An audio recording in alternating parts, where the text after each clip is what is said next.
Thanks, Buhle. A well-known South African visual artist recently opened his first independent solo exhibition at Rosebank's Keys Art Mile to show his most recent body of work. Now, to develop his particular style, he uses delicate variations of water-based media coupled with layered textures and mark-making. In his work, the artist represents nature's beauty and sceneries, influenced by his home in Johannesburg, untamed regions further afield, and, of course, some journeys. Visual artist Mbongeni Fakudze joins us now in studio with some masterpieces. Very good morning to you. Thank you so much for joining us. Your first solo exhibition. How incredible is that? How does it feel? Hi, Mbongeni. Thanks for having me on your show. Wow, let me just say it's humbling and exciting.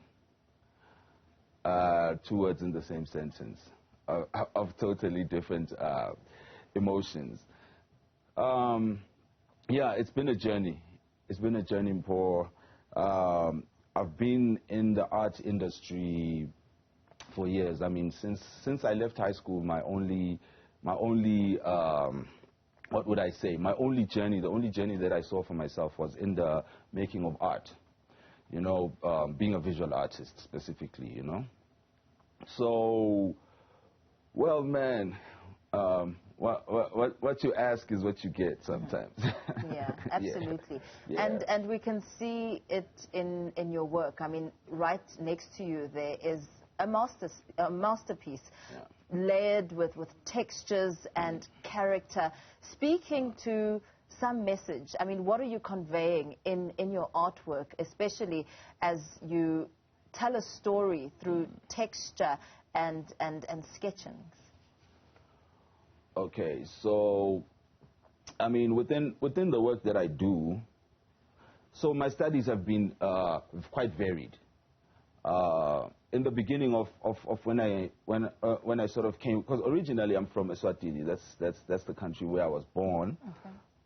But for, I'd say, economic reasons, I'm both half Swazi, half South African, but more Swazi.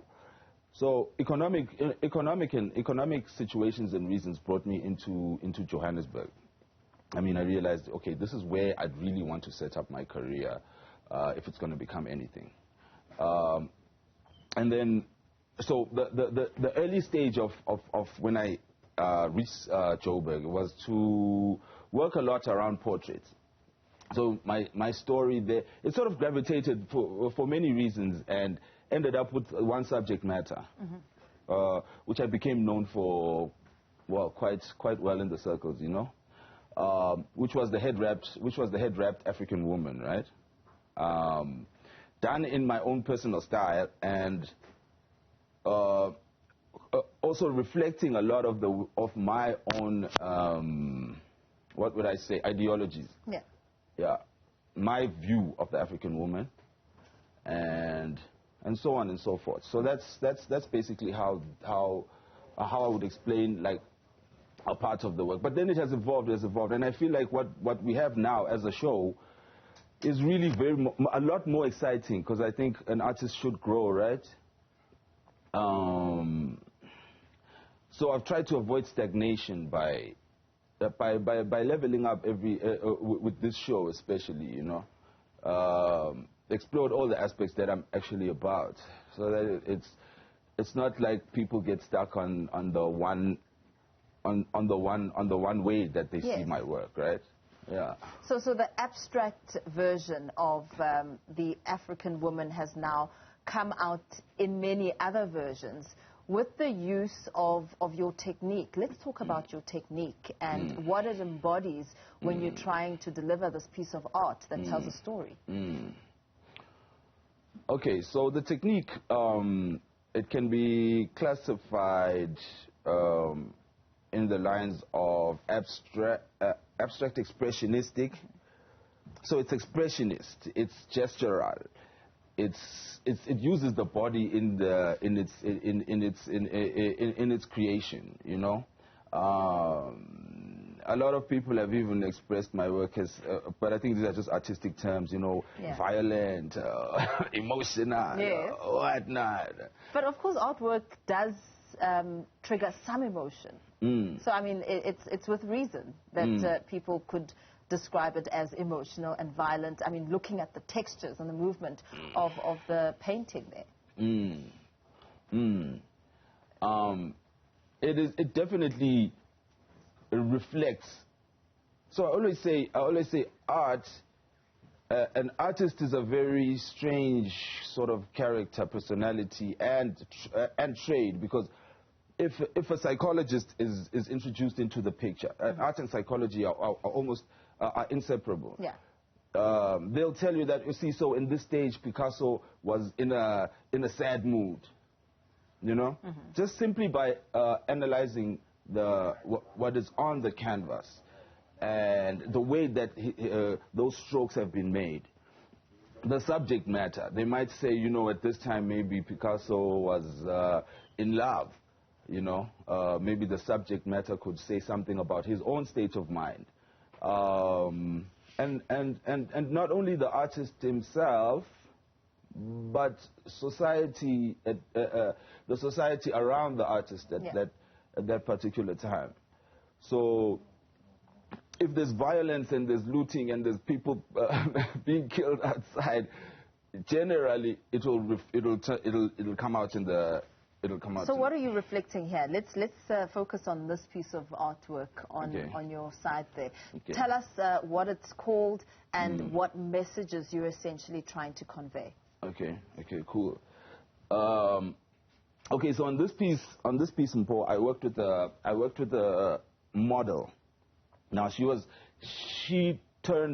became the subject and the story of the artwork. Yeah. So this is a very spiritual lady by the name of Zamanisi, all right? Spiritual healer, African spirituality type vibe. And then, so while working on it, inspired by her personality as well, how she... Okay, it's a bit of a long story about her, but then let's go to the artwork. Yeah. So the artwork, like this piece, I named it Mlendengamunye. So Mlendengamunye, uyafana ngathi labanye bangathi ngumveli ncandi. So it's an African, many Southern African way of saying God. Umveli ncandi, umlendengamunye ngeSiswati. So this is like the title of the piece is the one-legged God. Basically, Mlendengamunye in Siswati means one-legged God. All right. So I think there was just a reflection because I mean especially with this piece, I'd say it was a reflection of her deep spirituality. So now back to what we were talking about, to say art will always reflect what is surrounding you. Absolutely. Yeah. So how much would a piece to that size and those dimensions, what are we looking at price-wise? Send me a DM. But I know like 55,000 Rand could get me some piece of art. Is it this one there or that one there? If people are watching and they want to buy, I mean, what are we looking at here? What are we looking at? Look, prices are very sensitive, Paul. But as you say, if you give me a call with 50K, we can start talking. Okay, where are we talking? Down here or up there? No, we're still down here. Okay, thank you so much. Thanks for coming through. Thank you very much. Wonderful work, really, really inspirational. Mbongeni Fakudze, visual artist there, speaking to his first solo exhibition, which is underway, of course, showcasing his incredible work. It brings us